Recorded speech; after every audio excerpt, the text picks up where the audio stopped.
എന്താണ് കൂട്ടുകാരെ generation beta എന്ന് പറയുന്നത്? നിങ്ങൾ എപ്പോഴെങ്കിലുമൊക്കെ പത്രത്തിലൊക്കെ കണ്ടിട്ടുണ്ടാവും അല്ലേ, ജനറേഷൻ ബീറ്റ എന്ന് പറയുന്നത്.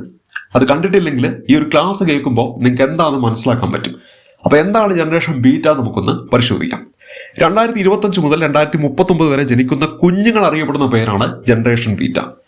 അപ്പോൾ നാളെ ഒരു പരീക്ഷയ്ക്ക് എന്താണ് ജനറേഷൻ ബീറ്റ എന്ന് വെച്ചാൽ നിങ്ങൾ പറയണം 2025 മുതൽ 2039 വരെ ജനിക്കുന്ന കുഞ്ഞുങ്ങൾ അറിയപ്പെടുന്ന പേരാണ് ജനറേഷൻ ബീറ്റ.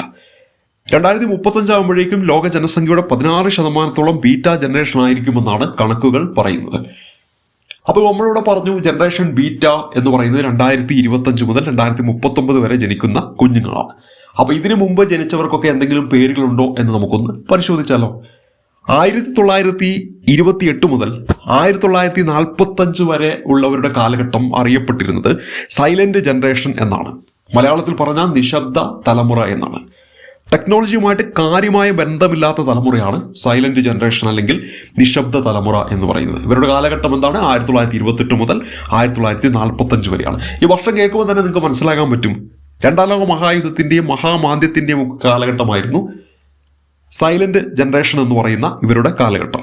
ഇതിനുശേഷം 1946 മുതൽ 1964 വരെയുള്ള തലമുറ അറിയപ്പെടുന്നത് ബേബി ബൂമേഴ്സ് എന്നാണ്. കമ്പ്യൂട്ടർ കണ്ടുപിടുത്തത്തിന് സാക്ഷികളായ എങ്കിലും ഇവർക്കും ടെക്നോളജിയുമായിട്ട് യാതൊരു വിധത്തിലുള്ള പൊരുത്തപ്പെടലും ഉണ്ടായിരുന്നില്ല. തുറന്നു വന്ന 1965 മുതൽ 1980 വരെയുള്ളവർ ജനറേഷൻ എക്സ് എന്നാണ് അറിയപ്പെട്ടത്. 1981 മുതൽ 1996 വരെ ജനിച്ചവരെ മില്ലിനിയൽസ്, ജനറേഷൻ വൈ എന്നൊക്കെ വിളിക്കുന്നു. ഇവരുടെ കാലഘട്ടത്തിലാണ് കമ്പ്യൂട്ടർ, ഇന്റർനെറ്റ്, സ്മാർട്ട് ഫോൺ എന്നിവയുടെ വളർച്ച ഉണ്ടായത്. ഡിജിറ്റൽ ലോകത്ത് ജനിച്ച ആദ്യ തലമുറയാണ് തുടർന്ന് വന്ന 1997 മുതൽ 2012 വരെ ജനിച്ച ജനറേഷൻ. ഇവരെ ജനറേഷൻ ഇസഡ് എന്നാണ് വിളിക്കുന്നത്. അതുകൂടാതെ ജെൻസി എന്നും സെന്റിനിയൽസ് എന്നൊക്കെ ഇവരെ വിളിക്കുന്നുണ്ട്. 2013 മുതൽ 2024 വരെ ജനിച്ചവരാണ് ജനറേഷൻ ആൽഫ.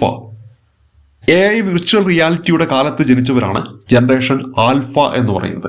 2013 മുതൽ 2024 വരെ. 2025 മുതൽ 2039 വരെ ജനിക്കുന്ന കുഞ്ഞുങ്ങളാണ് ജനറേഷൻ ബീറ്റ എന്ന് അറിയപ്പെടുന്നത്. അപ്പോൾ എന്താണ് ജനറേഷൻ ബീറ്റ എന്ന് നമ്മൾ പഠിച്ചു. അതിനോടൊപ്പം തന്നെ ഇതിനു മുമ്പുള്ള പേരുകളും നമ്മൾ പഠിച്ചു, അവരുടെ കാലഘട്ടവും നമ്മൾ പഠിച്ചു. നമ്മുടെ പരീക്ഷയ്ക്കൊക്കെ ഈ പറയുന്ന വാർത്തയിലൊക്കെ വന്നിരിക്കുന്ന എല്ലാ പോയിന്റുകളും ഒരുപക്ഷെ ഓരോരോ സ്റ്റേറ്റ്മെന്റ് രൂപത്തിൽ ചോദിക്കാം. അപ്പോൾ ഇത്തരത്തിലുള്ള വ്യത്യസ്തമായിട്ടുള്ള ചോദ്യങ്ങളൊക്കെ ആയിരിക്കും വരാൻ പോകുന്ന പരീക്ഷയിലൊക്കെ നമ്മൾ പ്രതീക്ഷിക്കേണ്ടത്. കാരണം നമ്മളിപ്പോൾ എഴുതിക്കൊണ്ടിരിക്കുന്ന പരീക്ഷകളൊക്കെ നോക്കിയാൽ നിങ്ങൾക്ക് മനസ്സിലാക്കാൻ പറ്റുന്നതാണ്.